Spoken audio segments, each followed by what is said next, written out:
ইব্রাহিম আলাইহিস সালামের কথা আলোচনা করতে গিয়ে আল্লাহ পাক বলেছেন, ওয়াইজ ক্বালা লাহু রাব্বুহু আসলিম ক্বালা আসলামতু লিরাব্বিল আলামিন। আল্লাহ পাক যখনই ইব্রাহিম আলাইহিস সালামকে বলেছেন আত্মসমর্পণ করো, আত্মসমর্পণ করো, ইব্রাহিম আলাইহিস সালাম বিনা বাক্য ব্যয়ে বলেছেন আমি আত্মসমর্পণ করলাম। যেমন আল্লাহ পাক ইব্রাহিম আলাইহিস সালামকে বলছেন স্ত্রী সন্তানকে রেখে আসো ওই কাবা ঘরের পাশে, ওখানে কিন্তু কোনো মানুষ নাই, কোনো খাবার নাই, কোনো পানিও নাই, আছে? রেখে আসলেন তিনি কি জিজ্ঞাসা করেছেন আল্লাহকে, আল্লাহ আমি কেন আমার স্ত্রী সন্তানকে রেখে আসবো, এর পিছনে যুক্তি কি, এর পিছনে দর্শন কি, এর পিছনে বিজ্ঞান কি? জিজ্ঞাসা করেছিলেন? সামি'না ওয়া আতা'না, শুনলাম মানলাম, আল্লাহ আদেশ করেছেন ব্যাস মেনে নিয়েছি, এর নাম কি? এর নাম ইসলাম। আল্লাহ আদেশ করেছেন মেনে নিয়েছি। আল্লাহ বলেছেন 5 ওয়াক্ত নামাজ পড়তে হবে, কোনো প্রশ্ন চলবে না। আল্লাহ বলেছেন নিসাব পরিমাণ সম্পদ হলে যাকাত দিতে হবে, কোনো প্রশ্ন করা চলবে না। আল্লাহ বলেছেন রমজান মাসে সাওম রাখবে, ব্যাস রাখতে হবে, যুক্তি বিজ্ঞান দর্শন খোঁজার দরকার নাই। আল্লাহ বলেছেন সামর্থ্য হলে হজ করতে যাবে, সামর্থ্য হলে আপনি হজ করবেন। এইভাবে ইসলামের প্রতিটা বিষয়ে আল্লাহ পাক যেভাবে নাজিল করেছেন আনুগত্য করার নাম কি? ইসলাম। আনুগত্য করার নাম ইসলাম। আল্লাহ পাক ইব্রাহিম আলাইহিস সালামকে আরো বলছেন সন্তানকে জবাই করো, আছে? সন্তানকে জবাই করবে, আছে কোরআনে?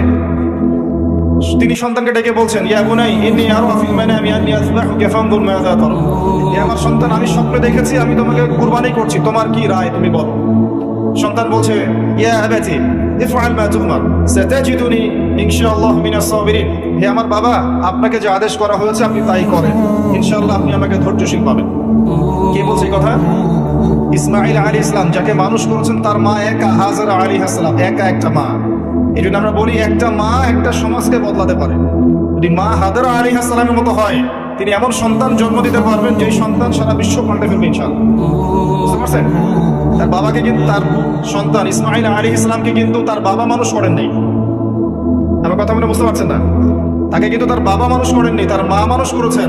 কারণ তিনি তার মায়ের কাছে থাকতেন, কোথায়? কাবা ঘরের পাশে।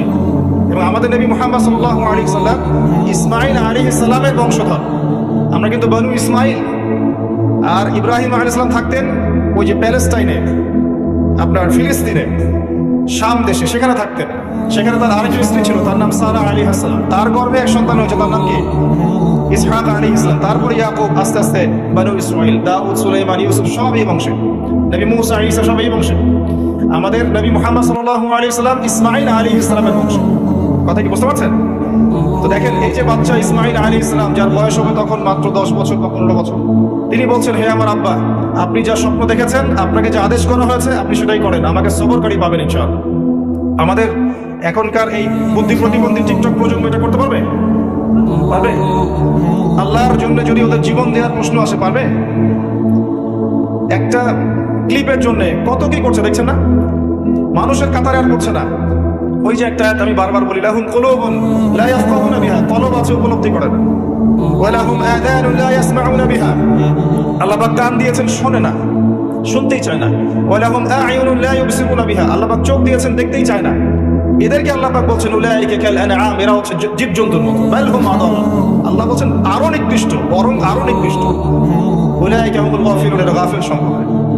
আসেন, আমি ইসলাম বুঝাচ্ছিলাম। ইসমাঈল আলাইহিস সালামকে যখন কুরবানি করতে বললেন আল্লাহ পাক ইব্রাহিম আলাইহিস সালামকে বলেছিলেন এর পিছনে বিজ্ঞান কি, এর পিছনে যুক্তি কি, এর পিছনে দর্শন কি জিজ্ঞেস করেছেন। আল্লাহ আদেশ করেছেন, ব্যাস মানতে হবে। এর নাম কি? এর নাম ইসলাম, এটার নাম ইসলাম। এই কনসেপ্টকে কেউ যদি বলে এটা মৌলবাদী কনসেপ্ট, আপনি বলবেন যে হ্যাঁ আমি মৌলবাদী হিসেবে গর্বিত। আপনি তখন বলবেন হ্যাঁ আমি মৌলবাদী হিসেবে গর্বিত, কারণ আল্লাহ পাক যা আদেশ করেছেন আমাকে মানতেই হবে, কিছু করার নাই। যদি না মানি তাহলে পৃথিবীতে আমি বেঁচে গেলেও পরকালে বাঁচতে পারবো না। পারবো? আল্লাহ বলেছেন সালাত কায়েম করতে হবে, আমি কি এর পিছনে বিজ্ঞান যুক্তি দর্শন খুঁজে তারপর মানবো? না, আল্লাহ বলেছেন বাস মানবো। কোনটা? সামি'না ওয়া আতা'না, শুনলাম মানলাম। সামি'না ওয়া আতা'না, আল্লাহ বলেছেন শুনেছি বাস মেনেছি। সূরা বাকারার শেষের দিকে আছে না, ক্বালু সামি'না ওয়া আতা'না। ঈমানদারদের বৈশিষ্ট্য হচ্ছে তারা বলে আমরা শুনলাম মানলাম। আর যারা ইহুদি তারা বলে সামি'না ওয়া আসাইনা, আমরা শুনলাম কিন্তু মানলাম না। এই সূরার মধ্যেই আছে সম্ভবত 89 কি 90 নম্বর আয়াতের দিকে, দেখে নিয়ে।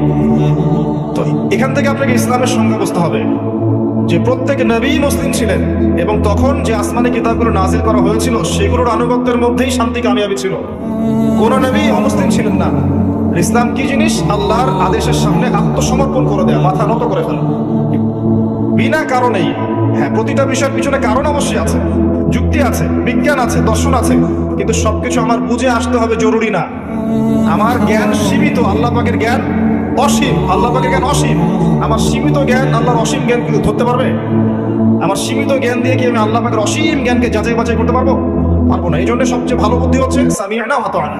আল্লাহ বলেছেন, শুনেছি, বাস মেনেছি। এখন দেখতে হবে কথাটা সত্যি আল্লাহ বলেছেন কিনা, আর কথাটা সত্যি নবী বলেছেন কিনা, এটা নিশ্চিত করতে হবে। এটা নিশ্চিত করতে হলে আমাকে কোরআন এবং সুন্নাহ ঘাটাঘাটি করতে হবে, এবং কোরআন এবং সুন্নাহর বিষয়ে পারদর্শী যারা, তাদেরকে জিজ্ঞাসা করতে হবে। ব্যাস যথেষ্ট। এরপর যখন প্রমাণ হয়ে যাবে যে হ্যাঁ এটা কোরআনে আছে, এটা সুন্নাহে আছে, তখন ডানে বামে যাওয়ার সুযোগ আছে আমার। ডানে বামে না গিয়ে যদি আমি এর উপরে থাকি, এখন কেউ আমাকে বলে যে তুমি মৌলবাদী মুসলিম, তাহলে আপনি কি বলবেন? বলবেন যে আমি এটা দিয়ে গর্বিত, আপনার কোনো সমস্যা? আল্লাহ পাক বলেছেন আমাকে ইসলামের মৌলিক বিষয়গুলো মেনে চলতে, আমি মেনে চলি। আর কোনো বিষয়ের মৌলিক বিষয় না মেনে চললে সে ওই বিষয়ে দক্ষ হতে পারবে না। পারবে? কেউ যদি ডক্টর হতে চায়, ডক্টর, তো মেডিকেল সায়েন্সের মৌলিক বইগুলো পড়তে হবে না? মৌলিক মূলনীতি মেনে চলতে হবে না? কেউ যদি ভালো ইঞ্জিনিয়ার হতে চায়, তাকে ইঞ্জিনিয়ারিং সায়েন্সের মূলনীতি মেনে চলতে হবে না? কেউ যদি ভালো পলিটিশিয়ান হতে চায়, তাকে রাজনীতির মূলনীতিগুলো মেনে চলতে হবে না? একজন সুনাগরিক হতে চায়, তাকে রাষ্ট্রের সংবিধানের মূলনীতি মেনে চলতে হবে না? তাহলে সুনাগরিক হতে পারবে? অতএব আপনাকেও ভালো মুসলিম হতে হলে, জান্নাতি মুসলিম হতে হলে কোরআন সুন্নাহর মূলনীতি মেনে চলতেই হবে। কথা কি বুঝতে পারছেন? এই মূলনীতি মেনে চলা কি পাপ, না মেনে না চলাটা পাপ? এখন ইসলামের বিষয়ে কয়েকটা কথা। ইসলাম আল্লাহ পাকের কাছে একমাত্র গ্রহণযোগ্য দিন। এই ইসলামটা আল্লাহ পাকের কাছে একমাত্র গ্রহণযোগ্য দিন, অন্য কোনো দিন আল্লাহর কাছে গ্রহণযোগ্য নয়। কোথায় আছে? সূরা আলে ইমরান আয়াত নাম্বার 19। আল্লাহ পাক বলছেন ইন্না দীনা ইনদাল্লাহিল ইসলাম। আল্লাহর কাছে একমাত্র গ্রহণযোগ্য দিনের নাম কি? ইসলাম। এখন ইসলাম কি শুধু একটা ধর্ম, না একটা জীবন ব্যবস্থা? ইসলামে কি সবকিছু সমাধান আছে না নাই? তাহলে ইসলাম একটা শুধু কৃষ্টি কালচারের নাম নয়, বরং একটা কমপ্লিট কোড অফ লাইফ। আপনার পুরো জীবনের সবকিছু এখানে আছে। এখন আপনি এটা মেনে নিয়েছেন যে ইসলামের সবকিছুর সমাধান আছে, কিন্তু আমল করতে গিয়ে আপনি পারছেন না। আমল করতে গিয়ে পারছেন না। আমল করতে গিয়ে ঘাটতি হচ্ছে, কখনো কবিরা গুনাহ হচ্ছে, কখনো আপনি অর্থনৈতিক জীবনে সুদ খেয়ে ফেলছেন, কখনো অন্য কিছু করে ফেলছেন, কিন্তু আপনার বিশ্বাস আছে, আকীদা ঠিক আছে যে কোরআন এবং সুন্নাহে ইসলামের সবকিছুর সমাধান আছে। আল্লাহ চাইলে আপনার সমস্ত গুনাহ আল্লাহ মাফ করতে পারেন। কথা বুঝতে পারছেন না? আপনি বিশ্বাস ঠিক আছে আপনার, যে আপনি বিশ্বাস করেন, আকীদা ঠিক আছে আপনার, যে আপনি বিশ্বাস করেন কোরআন সুন্নাহ ইসলামের সব কিছু সমাধান আছে। এখন আমল করতে গিয়ে আপনি পারছেন না, দুনিয়ার কারণে হোক, ফিতনার কারণে হোক, দুনিয়ার স্বার্থের কারণেই হোক, ইত্যাদি ইত্যাদি। আল্লাহ চাইলে আপনার এই পাপগুলো মাফ করতে পারেন। কিন্তু একজন ব্যক্তির আকীদাই গলত, সে মনে করে ইসলামে সব নাই, ইসলামে সবকিছু নাই, কোরআন সুন্নাহে সবকিছু নাই, এটা এই যুগে চলে না, ওই যুগে চলতো, এরকম তার মনে করে। এরকম মানসিকতা তার পথ চলতে গিয়ে গুনাহ হয়ে গেল, আল্লাহ পাক কি সেই ভুলটি মাফ করবে? আকীদাই তো ঠিক নাই, আগে বেসিক ঠিক করতে হয়। তাই আমরা জীবনে কতটুকু আমল করতে পারি না পারি সেটা পরের কথা। আগে আকীদা ঠিক করতে হবে যে কোরআন সুন্নাহে সবকিছু সমাধান আছে। এবার আপনি ইসলামে আসলেন, এসে দেখলেন এর ভিত্তি দুইটা, কোরআন এবং সুন্নাহ। আরেকটা হাদিসের মধ্যে আপনি পাবেন, হাদিসে জিবরিলের মধ্যে। এখানে আপনি দেখবেন ইসলামের পিলার হচ্ছে 5টা। কয়টা? 5টা। 1 নম্বর আনতাশহাদু আল্লা ইলাহা ইল্লাল্লাহ ওয়া আন্না মুহাম্মাদুর রাসূলুল্লাহ। 1 নম্বর ইসলামের পিলার হচ্ছে আপনাকে সাক্ষ্য দিতে হবে যে আল্লাহ ছাড়া কোনো মাবুদ নেই। আল্লাহর তাওহীদের সাক্ষী দিতে হবে, এবং মুহাম্মদ সাল্লাল্লাহু আলাইহি ওয়াসাল্লাম আল্লাহর বান্দা এবং রাসূল। অর্থাৎ তাওহীদ এবং রিসালাতের সাক্ষ্য আগে দিতে হবে, এটা 1 নম্বর। 2 নম্বর ওয়া তুকিমাস সালাহ, এবং তুমি 5 ওয়াক্ত সালাত আদায় করবে। কালিমার সাক্ষ্য দেওয়ার পরেই মুসলিমের দায়িত্ব হচ্ছে 5 ওয়াক্ত সালাত কায়েম করা। সালাত নাই, ইসলাম নাই। কেউ যদি মনে করে আমি নামাজ পড়ি না তারপরে মুসলিম, এটা একটা ডাহা মিথ্যা কথা। নামাজ না পড়লে কেউ মুসলিম থাকে না। নামাজ কেউ যদি ছেড়ে দেয়, মান তারাকা সালাতা মুতাআম্মিদান ফাকাদ কাফার। নবী সাল্লাল্লাহু আলাইহি ওয়াসাল্লাম বলেছেন, কোনো ব্যক্তি যদি সালাতকে ইচ্ছা করে ছেড়ে দেয়, কোনো ব্যক্তি যদি নামাজকে ইচ্ছা করে ছেড়ে দেয়, সে ব্যক্তি কুফরি করে। ফাকাদ কাফারা বাইনা রাজুলি ওয়া বাইনা শিরকি ওয়াল কুফর তারকুস সালাত। হাদিস এসেছে, একজন মুসলিম বান্দা আর একজন মুশরিক কাফিরের মধ্যে পার্থক্যই হচ্ছে নামাজ। নামাজ নাই, ইসলাম নাই। বাংলাদেশে অনেকে মানুষ মনে করে যে নামাজ না পড়লেও মানুষ মুসলিম থাকে। আরব কান্ট্রিতে এটা মনে করে না, ওরা মনেই করে না নামাজ না পড়লে কেউ মুসলিম থাকতে পারে। হ্যাঁ, এখানে দুটো বিষয় আসতে পারে। একজন ব্যক্তি আকীদা রাখে যে নামাজ পড়াটা ফরজ, এরপরে পড়ছে না অলসতা করে, একে আমরা ফাসিক জালেম বলতে পারি। আর একজন ব্যক্তির আকীদা হচ্ছে নামাজ না পড়লেও চলে, একে সুস্পষ্ট কুফরি ফতোয়া দিতে হবে। নামাজ না পড়লে মুসলিম থাকে না। 2 নম্বর পিলার সালাত। 3 নম্বর ওয়ান তুতিয়াজ যাকাত, তুমি যাকাত প্রদান করবে। যাকাত কি? নিসাব পরিমাণ সম্পদ হয়ে গেলে আপনাকে 2.5% যাকাত দিতে হবে, যেটা অনেক মুসলিমই দেয় না। অনেক মুসলিম নামাজ পড়ে যাকাত দেয় না। অনেকে মনে করে নামাজটা ফরজ, যাকাতটা ফরজ নয়। অনেকে মনে করে যাকাত নফল মনে করে, দিলে দিলাম না দিলে নাই। এটা আপনার উপর ফরজ করা হয়েছে। যাকাত অস্বীকার করলে সেও কাফের হয়ে যাবে। যাকাত কেউ যদি অস্বীকার করে সেও কাফের হয়ে যাবে। ওয়ান তুতিয়াজ যাকাত, তারপর ওয়া তাসুমা রমাদান, রমজান মাসে সওম রাখবে। এই যে রমজান মাস এসেছে, রমাদান মাসে সওম রাখবে, 30টা সওম রাখবে। সওম মানে শুধু না খেয়ে থাকা নয়, পানি ছেড়ে দেওয়ার নাম নয়, আর স্ত্রী সহবাস ছেড়ে দেওয়ার নাম নয়। সওম মানে হচ্ছে আল্লাহ পাকের যাবতীয় নিষেধকে ছেড়ে দেওয়ার নাম। সওম রেখে, রোজা রেখে কেউ যদি ঘুষ খায়, জেনা করে, মানুষকে ঠকায়, মাপে কম দেয়, মিথ্যা বলে, অশ্লীল কাজ করে, তার কি রোজা হবে? যে কোনো আলেমকে জিজ্ঞাসা করেন, তার কি রোজা হবে? রোজা রেখে কেউ যদি গীবত করে, তাও তো রোজা ভেঙে যাবে। রোজা রেখে কেউ যদি গীবত করে, বেপরদায় চলে, অশ্লীল কথা বলে, গালিগালাজ করে, তাও তো রোজা ভেঙে যায়। আর রোজা রেখে কেউ যদি দুর্নীতি করে, ঘুষ খায়, সুদ খায়, তাহলে রোজা থাকবে? রোজার মানে হচ্ছে তাকওয়া অবলম্বন করা, লাআল্লাকুম তাত্তাকুন, অর্থাৎ আল্লাহ পাকের আদেশ নিষেধগুলো মেনে চলা। খাবার যেমন ছেড়ে দিয়েছি, পানাহার ছেড়ে দিয়েছি, স্ত্রী সহবাস ছেড়ে দিয়েছি, হালাল ছিল তাও ছেড়ে দিয়েছি। এগুলো হালাল ছিল আমার উপরে, ছেড়ে দিয়েছি, তাহলে হারামগুলো ছাড়তে হবে না? হারামগুলো ছেড়ে দেওয়ার নাম হচ্ছে সওম। আমি অনেক লেকচারে বলেছি এই সিজনে, আপনাদেরকে আরেকবার রিপিট করছি, সওম রেখে 5 ওয়াক্ত নামাজ ছাড়বেন না। সওম রেখে তারাবির নামাজ জামাতে পড়ার চেষ্টা করবেন। রোজা রেখে বেশি বেশি দোয়া করবেন, বেশি বেশি জিকির করবেন, বেশি বেশি কোরআন তেলাওয়াত করবেন। রোজা রেখে মানুষের সাথে কম কথা বলবেন, আড্ডা পিটাবেন না, হোটেলে দোকানে এগুলো আড্ডা পিটাবেন না, বিনা প্রয়োজনে বাসার বাইরেই বের হবেন না। বেশি থেকে বেশি আপনি পড়ার টেবিলে বসে থাকবেন, জিকির করবেন, জায়নামাজে থাকবেন। বিশেষ প্রয়োজন হলে আপনি বাজারে আসবেন, বাজার শেষ দ্রুত বাসায় চলে যাবেন। রমজান মাসটাকে দুনিয়ার কাছ থেকে ফারেক হয়ে পরকালের দিকে ফোকাস করবেন। নিজের পাপগুলোর লিস্ট করে ফেলবেন, এগুলোর জন্য তওবা করবেন। যাকাত দিয়ে দিবেন রমজান মাসে, বেশি বেশি দান সাদাকা করবেন, বেশি বেশি মানুষকে ইফতার করাবেন রমজান মাসে। অসহায় এতিমদের খবর নেবেন, বিধবাদের খোঁজ নেবেন। রমজান মাসে যারা খেতে পারছে না, ওদের ঘরে ইফতারের প্যাকেজ পৌঁছে দিবেন।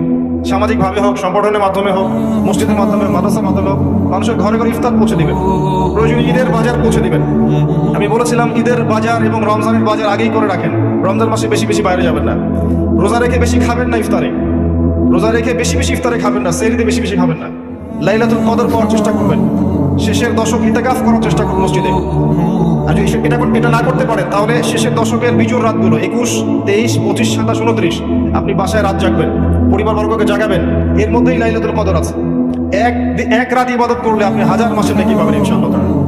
সবচেয়ে বড় কথা, এই মাসে আল কোরআন নাজিল হয়েছে। শাহরুর রমাদানাল্লাযী উনজিলা ফীহিল কোরআন, এটাই সেই মাস যেই মাসে কোরআন নাজিল হয়েছে। রমজান মাস এই কারণে মহিমান্বিত যে এই মাসে কোরআন নাজিল হয়েছে। ইন্না আনজালনাহু ফী লাইলাতুল কদর, এই মাসে কোরআন নাজিল হয়েছে। অতএব এই মাসকে কোরআনের সময় দিতে হবে, এই মাসে কোরআনময় করে ফেলবেন। যারা কোরআন তেলাওয়াত করতে জানেন না, এই মাসে কোরআন তেলাওয়াত করা শিখবেন। যারা কোরআন তেলাওয়াত করতে পারেন, এই মাসে একবার করে খতম দিবেন। প্রতিদিন 1 পারা করে পড়বেন, 30 দিনে 30 পারা, 1 খতম। যারা হাফেজ আছেন, এই মাসে কোরআনটাকে আবার রিভিউ করবেন, চর্চা করবেন, আবার রিগাইন করবেন। আবার যারা কোরআনের আরবি বোঝেন, ব্যাকরণ বোঝেন, তাফসীর জানেন, তাদের উচিত হবে এই মাসে পুরো কোরআনটাকে শুরু থেকে শেষ পর্যন্ত তাফসীরগুলো পড়ে ফেলা, অন্তত একবার পড়ে ফেলা। যারা আমরা কোরআন নিয়ে 2-4টা কথা বলতে পারি, উচিত হবে কোরআনের দার্স মানুষকে দেয়া। প্রত্যেক দিন আসর থেকে মাগরিব পর্যন্ত মসজিদে দার্স হবে, মসজিদে সবাই একসাথে ইফতার করবেন। এরকম ট্রেডিশন আপনার সংস্কৃতি চালু করে ফেলেন। রমজান মাসে কোরআনকে সময় দেন, কোরআনের দাওয়াত মানুষের কাছে পৌঁছান, শেখান।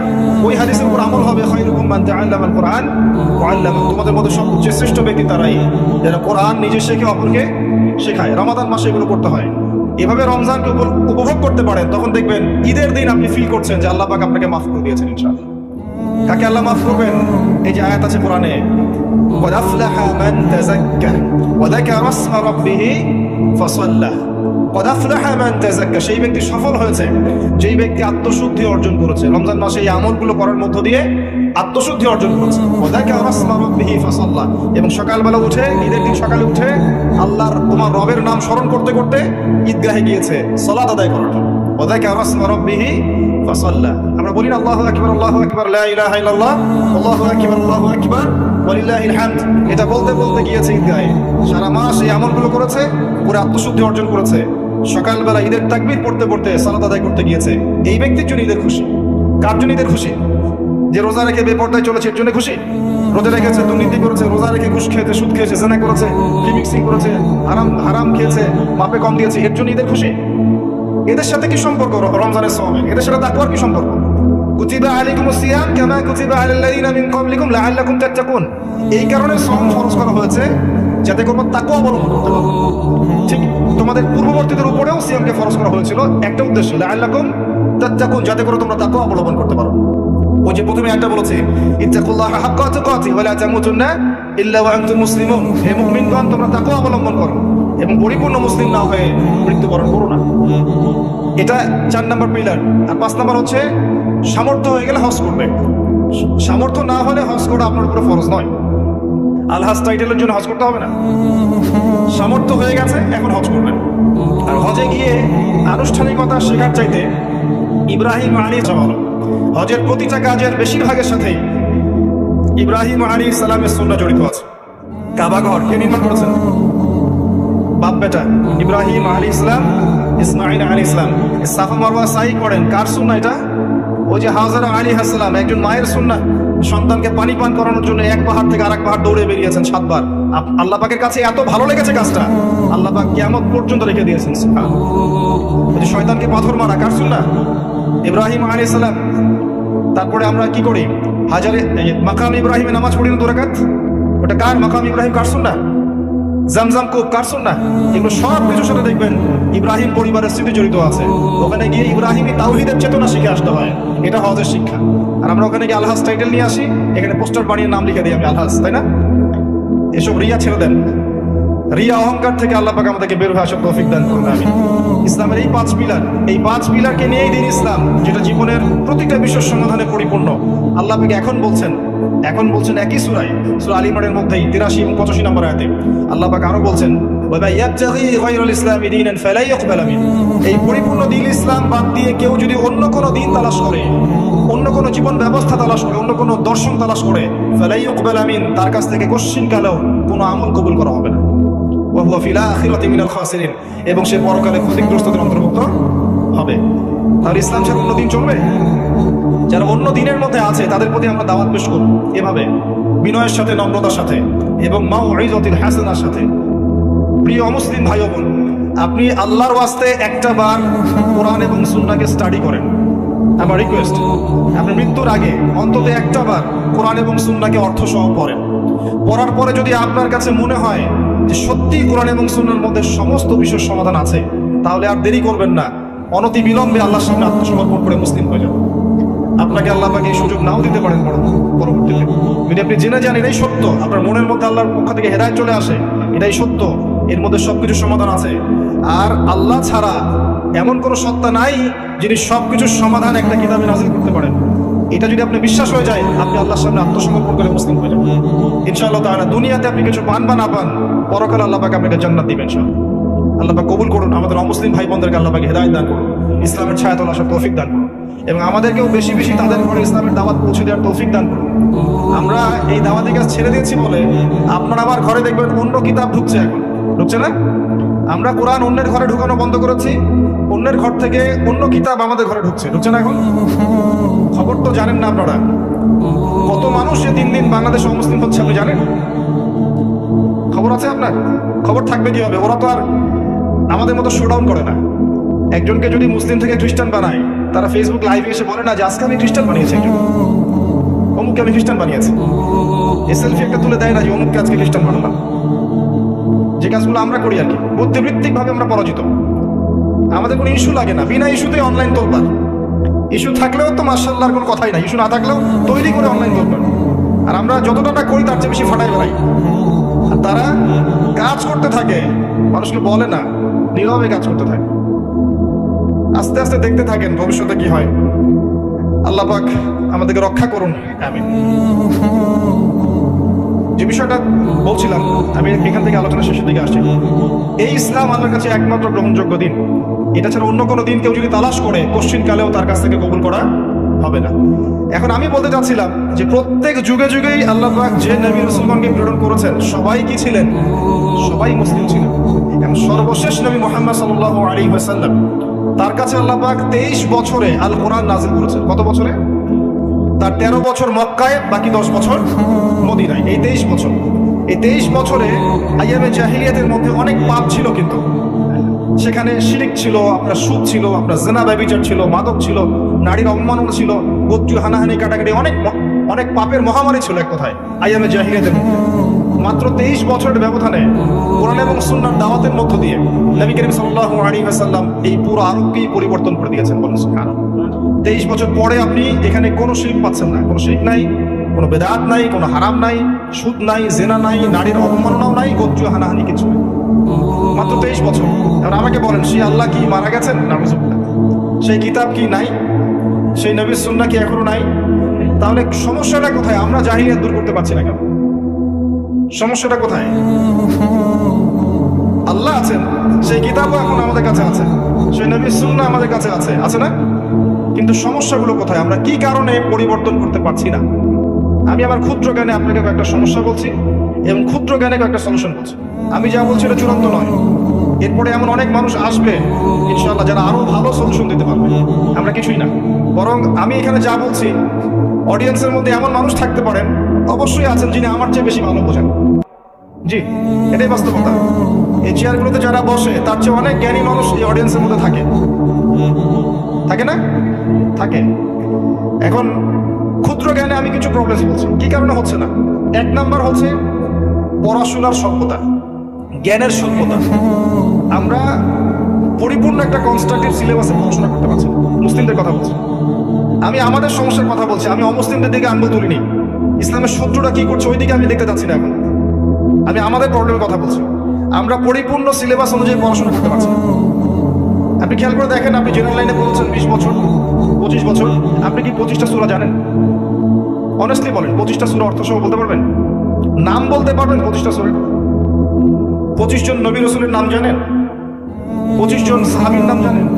25টা হাদিস কি আপনার পেটে বোম মারলেও বের হবে?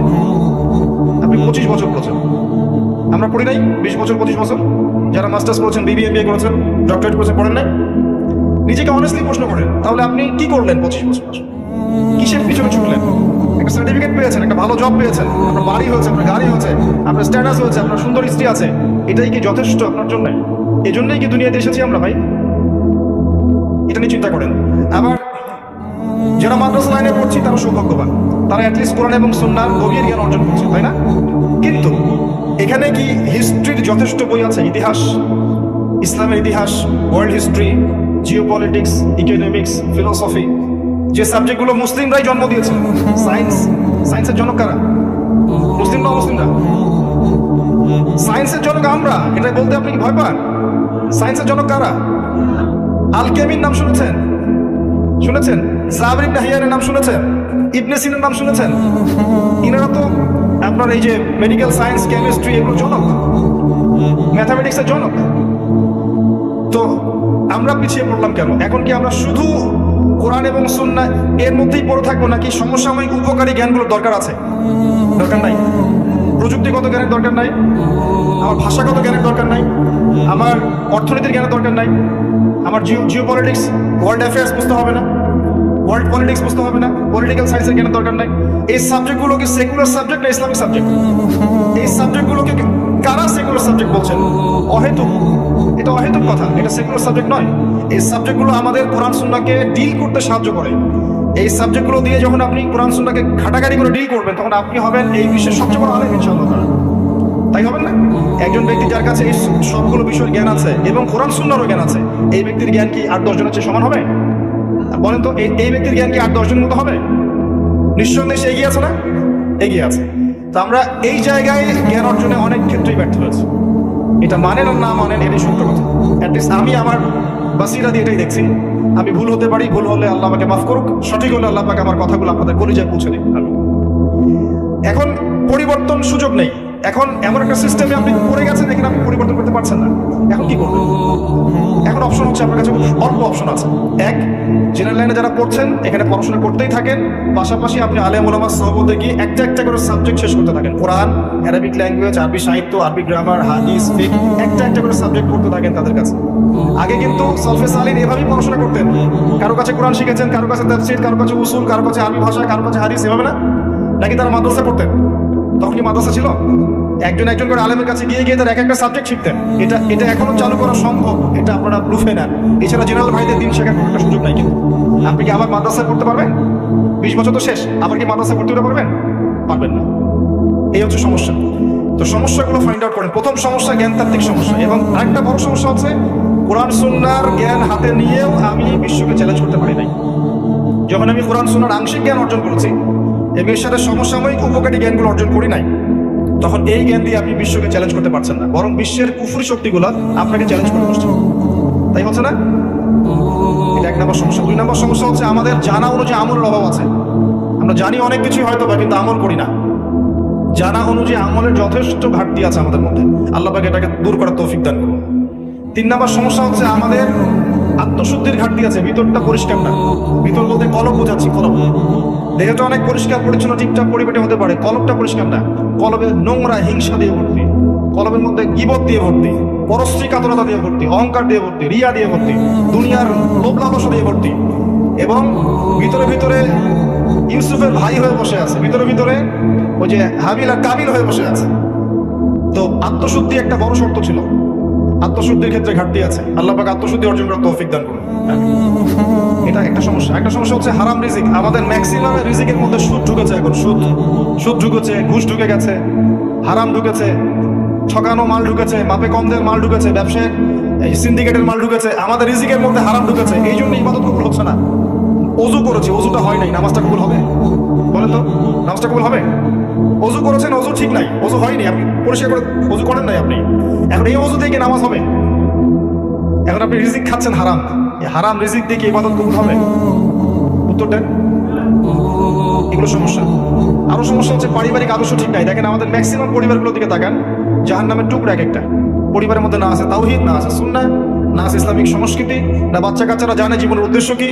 পরিবারের পিতারা আর ইব্রাহিমের মতো নয়, পরিবারের মায়েরা আর হাজারা আলাইহিস সালামের মতো নয়, যারা ইসমাইলের মতো সন্তান জন্ম দিতে পারে। পরিবারের বোনরা ফাতিমা রাদিয়াল্লাহু আনহার মতো পর্দাশীল নয়, পরিবারের স্ত্রীরা কিন্তু আয়েশা রাদিয়াল্লাহু আনহার মতো নয়, খাদিজা রাদিয়াল্লাহু আনহার মতো নয়। এমন পরিবার দিয়ে কিভাবে আপনি আগামী প্রজন্মকে নেতৃত্ব দেওয়া জেনারেশন তৈরি করতে পারেন? ইল্লা মাশাআল্লাহ। এর বাইরে কিছু পরিবার আছে যারা এই আদর্শে বড় করছে, আল্লাহ পাক তাদেরকে কবুল করবেন ইনশাআল্লাহ। আল্লাহ পাক কবুল করুন, আমিন। আর সমস্যা হচ্ছে আমরা আমাদের জায়গা থেকে ইসলামের খেদমত করতে চাচ্ছি না। আমরা দুনিয়াকে আগে প্রাধান্য দিচ্ছি, দিনকে পরে। সবার দায়িত্ব ইসলামের উপর আছে, শুধু আলেম ওলামার দায়িত্ব নয়, সবারই দায়িত্ব আছে। আপনার উপর ইসলামের দায়িত্ব আছে। ইসলামের কোনো ক্ষতি হলে আপনিও তো একটা অংশ বহন করবেন। যদি ইসলামের কোনো ক্ষতি হয়ে যায়, আপনার ক্ষতি হবে না? দিন কি শুধু এক শ্রেণীর মানুষের জন্য, না সবার?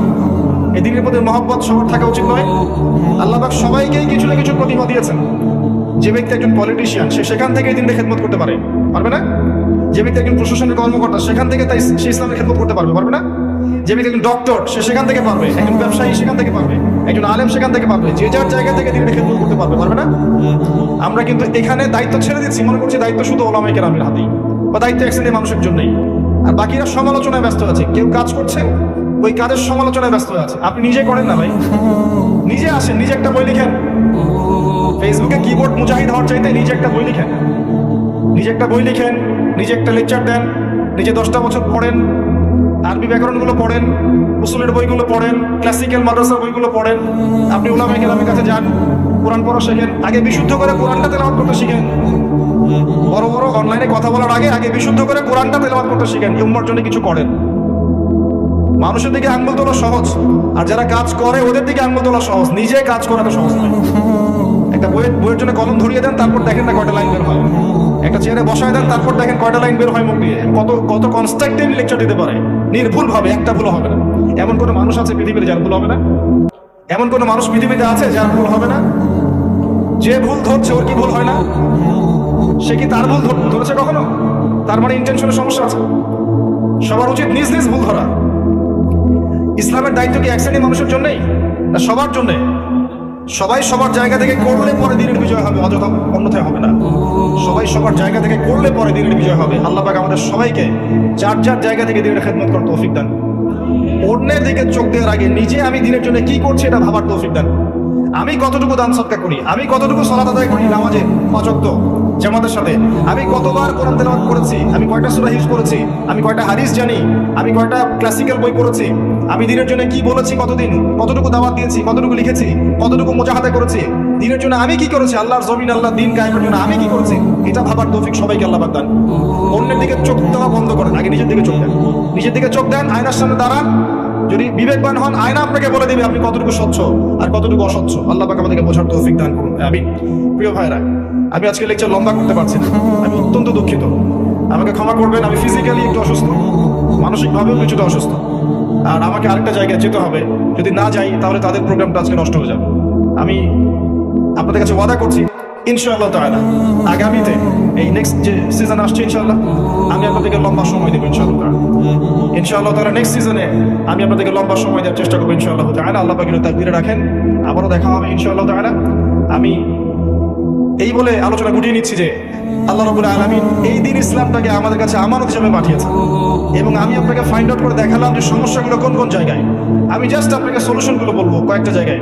যদি পরিপূর্ণ জ্ঞান অর্জন করতে পারেন ইনশাআল্লাহ দিনের বিজয় হবে। পারবেন ইনশাআল্লাহ? পরিপূর্ণ জ্ঞান অর্জন করতে পারলে দিনের বিজয় হবে ইনশাআল্লাহ। পারবেন? নিয়াত করেন। 2 নাম্বার, যদি জ্ঞান অনুযায়ী আমল করতে পারেন ইনশাআল্লাহ দিন বিজয় হবে, ইনশাআল্লাহ তাআলা দিন বিজয় হবে। 3 নাম্বার, যদি আমাদের পারিবারিক আদর্শ ঠিক থাকে সমাজ ঠিক থাকবে ইনশাআল্লাহ।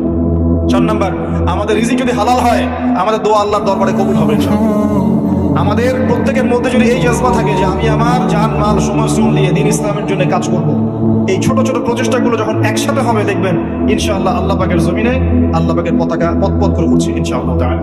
আল্লাহ রাব্বুল আলামিন আমাদের সবাইকে দিন ইসলামের জন্য কবুল ও মঞ্জুর করুন, আমিন। সুবহানাকাল্লাহুম্মা ওয়া বিহামদিক আশহাদু আল্লা ইলাহা ইল্লা আনতা আস্তাগফিরুকা ওয়া আতুবু ইলাইক। আসসালামু আলাইকুম ওয়া রাহমাতুল্লাহি ওয়া বারাকাতুহু।